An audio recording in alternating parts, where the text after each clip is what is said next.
Председателот на Граѓанско-демократската унија Петар Колев е категоричен дека лидерите на Социјалдемократскиот сојуз Зоран Заев и на ВМРО ДПМН Христијан Мицковски се ортаци во политичките измами. Колев инсистира за поголеми плати за наставниците, но и побрз развој на источниот регион, кој е жртва на најголемите партии. Според него, во синикешниот настап на телевизија Стар, истокот на нив им е верен, но тие на него никогаш не му биле верни. Коментирајќи ги дебатите за промена на изборниот модел, Колев одговора зошто кај нас не може да се случат отворени листи. Отворените листи, почитувани суграѓани, значат следното нешто. Секој од партиските лидери да даде предлог од 120 имиња. Од тие 120 имиња, вие можете да гласате за секој еден од посочените во листата. Независно на кое место. Може да се случи 120-тиот во листата да добие повеќе гласови од лидерот на партијата. Во тој момент тој ќе биде тотално општествено делегитимиран.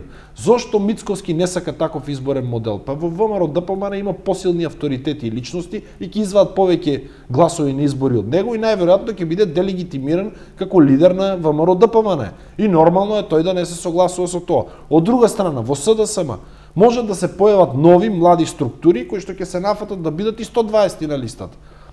Тогаш политичката лојалност, односот на политичарот нема да биде кон партискиот феудал, лидерот на партијата, бидејќи нема никакво значење на кое место ќе го стави во листата, а неговата лојалност ќе мора да биде насочена кон неговите гласачи. За состојбата со платите на наставниците, Петар Колев е со следниот став.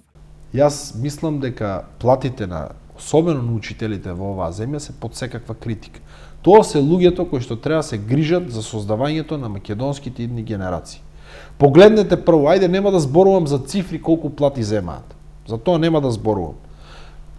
99% од советниците на премиерот Заев земаат повеќе, дупло повеќе од платата на еден учител. Во однос на економските проблеми со кои источниот регион се соочува долго, Колев го има следниот став. Вакви ниски плати како што има во овој регион, источниот регион, нема никаде во државата.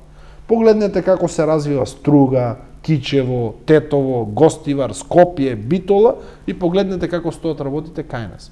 Вие голем дел од работниците во тој сектор и не земаат и минималец 12.000.